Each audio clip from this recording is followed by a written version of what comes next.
बहुत समय पहले सुंदरपुर नाम का एक राज्य हुआ करता था। वहाँ रंजीत सिंह नाम के राजा थे।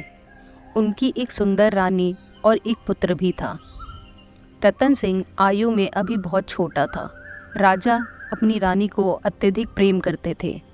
राज्य से कुछ ही दूरी पर एक जंगल था।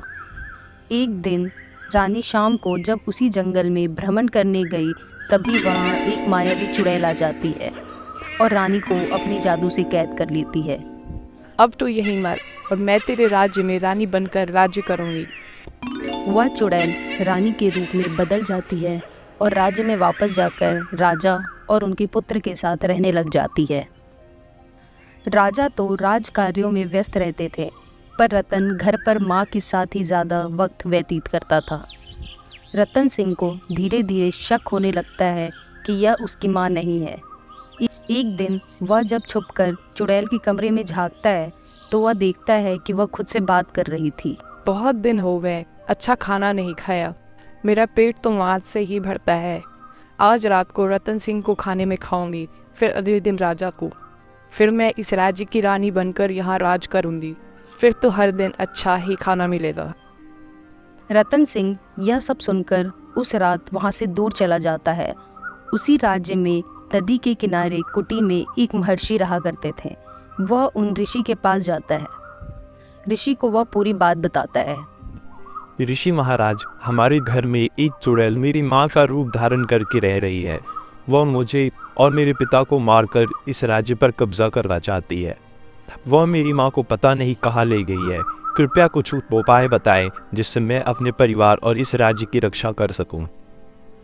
ऋषि उसकी बात सुनकर ध्यान में चले जाते हैं और फिर उसे बताते हैं।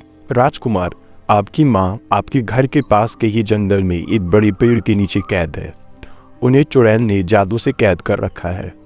यह पवित्र जल जब तुम अपनी माँ के ऊपर डालोगे तो वह कैद से मुक्त हो जाएंगी। उसी पेड़ पर एक जादुई चिड़िया है जो पिंजरे में कैद है। उसी में चुड़ैल की जान है। अगर तुम उस चिड़िया को मार दोगे तो वह चुड़ैल भी मर जाएगी। यह सुनकर रतन सिंह उस ऋषि को धन्यवाद देता है और जंगल की ओर चल देता है। जंगल पहुंचकर वह उस पेड़ को ढूंढ लेता है। वहां पिंजरे के पास जाकर उस पर जल छिड़कता है, जिससे उसकी माँ कैद से मुक्त हो जाती है। फिर वह जादुई पिंजरे को लेकर रानी के साथ राज दरबार में सीधे राजा के पास चला जाता है। तभी चुड़ैल को पता चल जाता है कि उसकी जान खतरे में है। वह सीधे उस पिंजरे के पास जंगल में पहुंचती है। पिंजरे को वहां ना पाकर वह सीधे राज दरबार की ओर भागती है। तब तक रतन सिंह राजा को सब सच्चाई बता देता है और उस पिंजरे से चिड़िया को बाहर निकाल लेता है। तभी वह चुड़ैल भागती हुई आती है। मैं तुम्हें नहीं छोड़ूंगी। लेकिन तभी रतन सिंह उस चिड़िया की गर्दन काट देता है और वह चुड़ैल वहीं पर मर जाती है। इस तरह रतन सिंह अपने साहस और चालाकी से अपने परिवार और राज्य की रक्षा करता है।